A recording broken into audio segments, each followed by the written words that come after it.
We bring football games to our community. We've been broadcasting for 7 years. Just something that we have done that we enjoy. So I'm just one half of a team that, I should say I'm one part of a team, because used to, we'd always say we were one half of a team, where Tim and I are TNT, but we have a crew, so now we're a team. Lisa Roskins forever was a teacher here. She originally, I think, when she first started here, she just mainly taught English and writing. I don't know if she got kind of pushed into it because she had that background, but she ended up taking yearbook. She was more than qualified for the position. She had worked with magazines, newspapers. She'd wrote articles. She's done a lot, so she knew journalism. And so she really thought it was a neat thing to bring into our school. So she worked really hard. She pushed really hard to try to get more money for the program. Right before that season is Larry found out toward the end of summer, boom, your head coach. Coach Dodson found out, your assistant coach. Yep. They are teammates from the beginning. Before the season began, they knew they would support one another. Coach Dodson walked into the journalism/English room at Groom High School, and he said, "Hey, you took a chance on doing a newspaper website. You want to take another chance with me?" And he came in with an iPad and talked to me about the cube. I just basically said, we're willing to try anything that will show off our students' talents on the field and off. I have a lot of talented students.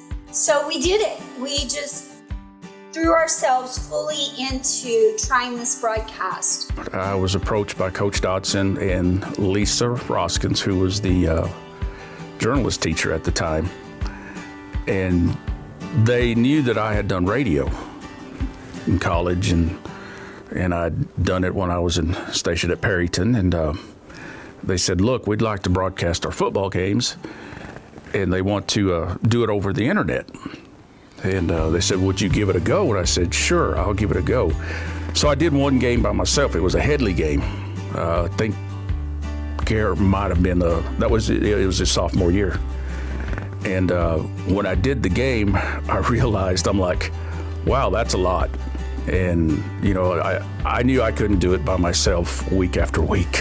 My wife was working for the school, and I went up to see her one day. Lisa Roskins comes in, and she was the one that was behind the broadcast crew that was putting everything on for the games. And Tony Roach had performed one game at Headley alone, and they were needing a second person to come in, so I thought I'd give it a shot.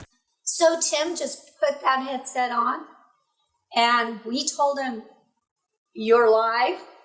It was not that easy and fast. It took me several calls to the cube, but after a few, we were all of a sudden live, and every grandma who had received a link via Facebook was thrilled.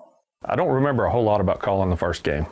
I was just nervous about getting it done. I was nervous about trying to pick up the team names or the player names from the other team, because we had come to an agreement that Tony was going to call the Groom side of the ball. I was going to call the opposing team side of the ball. Being in broadcasting, being in radio, when two guys or two people try to get together, you've got to have a chemistry. When Tim and I started talking, I remember he told me, he says, well, you handle the Groom side, even though Tim is from Groom. But he's like, you know the players more, and he said he would do the visiting team or the opposing team. And I said, okay. But I knew right away we started broadcasting, and the way I explained to people is like, I can talk and stop, and Tim can jump in and finish my sentence or finish the sentence, and vice versa.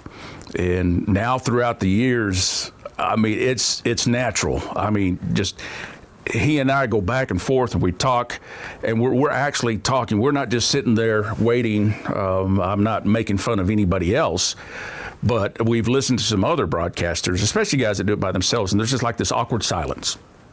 And, at times we have that, but it's usually we're waiting on the extra point. I guess it went fairly smoothly the first game, And that second game was whenever I noticed that whenever something was stopping or whenever I would just cut off, Tony would just pick right up and kind of carry it through, and the thoughts just never really seemed to stop. It was one of those things, if you looked over and I saw Tony was a little distracted or was checking a text or something, I knew that I just had to jump in. So it was 2 to 3 games in, I would assume, would be whenever everything really started to mesh. Now I probably do more prep than I did early on. Early on would typically be checking to see what your ranking was in the state, the opposing team's ranking. Would watch some video when it was available. The coaches finally got us some access to more game film, and that helped a lot. We watch videos of the team that we're going to play prior to the week, so that way we have an idea of tendencies, or who the players and who to look for, who to watch for. But I used to love going back, and I'd pull that video up, I'd put up our audio when we just had the audio, and I was trying to make it together, and it's like, okay, that's kind of cool. And then with last year, now we had the video, I love going back to watch it. 1, to see what I said, what I did. 2, I learned from my mistakes. I was like, oh, I shouldn't have said that. Oh, that was stupid. Or I'm like, hey, that was pretty neat. Garrett came in right after he had graduated. So he kind of took over what Lisa did, because when she left, I'm like, well, I can't run the computer. And Tim didn't want to run the computer. So we hollered at Garrett, and so he kind of took over. And throughout the years, like the last 3 years, everything has gotten better. When I first got the idea of doing anything broadcast, we purchased a MacBook just because that's what they said was standard, and 1 camera. And so we started doing regular broadcasts that way. Well, then when they decided we should do sports, at the time, the company that was about the only company out there that did anything with high school sports was a company called High School Cube. And so what they had was an iPad. So he started real basic with an iPad and a laptop to interface to give data per se. From there it continued on that we were able to add features as Wirecast got more advanced. So we were able to put a scoreboard that we could control right there. We could do all this. What's funny with Garrett and I, we will, like last year, I remember we were sitting there watching TV after we ate, and we're looking, and I'm just watching, and Garrett goes, Dad, I got an idea. And I looked at him and I said, credits. He said, yeah. So at the end of our broadcast, now we have credits. We thank everybody. We list everybody, all our crew. And what started out with 1, 2, 3, 4, now we're at 8. At about the midway point in the year, we had this crazy idea, and we just threw it out there. Let's do a camera on the sideline.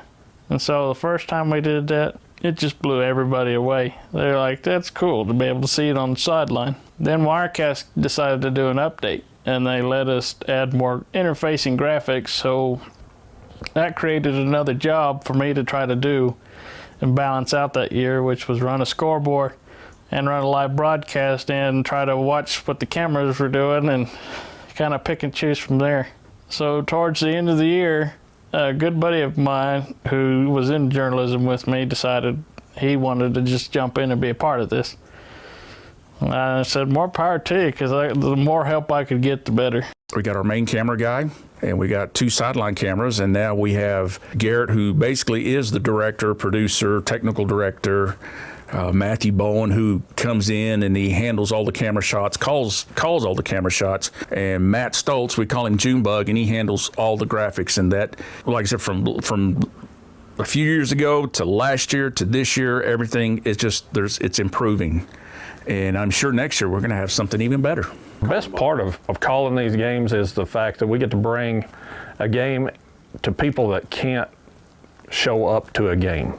So with the advent of us being able to broadcast the actual video, it has helped a lot. We have lots of alumni that don't live in town, that have family that still plays, and that's the ones that I hear from regularly, that they enjoy what we do. So that's probably the best thing we can do. We also have grandparents, we have people that can't travel, and even when we were doing radio, we always got compliments on the fact that we were bringing a game to somebody that wasn't able to get to it.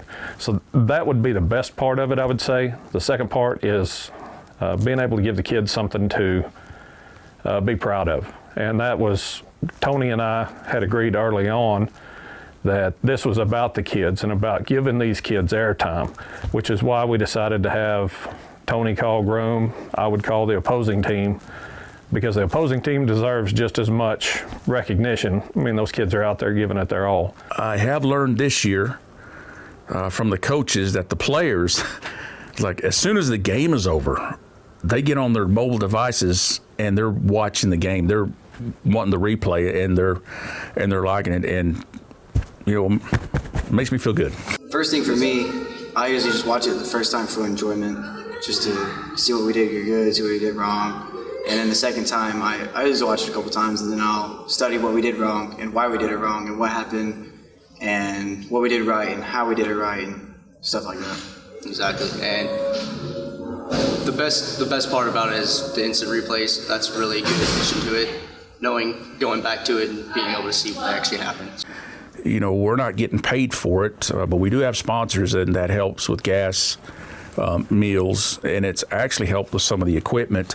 And Tim and I, back in the summer, well, not Tim and I, but we all met together for lunch, and with all that sponsorship money, we came up, or Tim came up with the idea that whatever we had left over was going to go to a scholarship. And it wasn't going to necessarily have to be an athletic scholarship, but somebody's going to get a scholarship. Maybe we may have two. I don't know. But we're going to make whoever's going to get the scholarship is going to have to work for it. The advice to someone that's wanting to get in and do this is just do it. Step in, realize that you're going to make mistakes, you're going to do things wrong.